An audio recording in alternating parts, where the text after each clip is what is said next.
Accesând site-ul geoportal.md, neieșind din casă, putem afla toată informația necesară despre un teren de pământ, adresa și suprafața acestuia, statutul lui.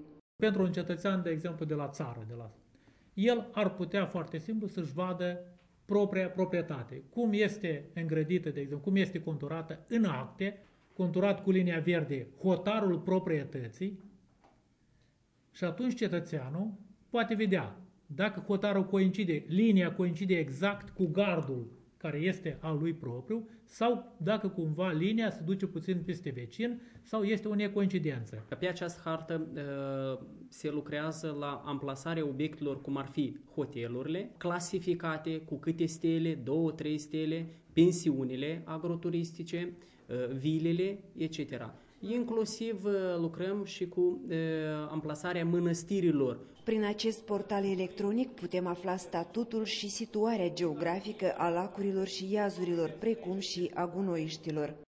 Inspectoratul ecologic de acum a expus în stratul geoportal, pe hartă, deci toate depozitele de deșeuri, autorizate și neautorizate, unde sunt amplasate. Alt capitol este bazinele acvatice. La concret, cine este deținătorul bazinului acvatic?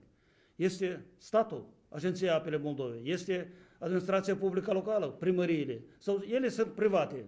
Potrivit oficialilor, noul portal va micșora numărul vizitatorilor la cadastru și inspectoratul ecologic, fapt ce va reduce din aglomerația de aici.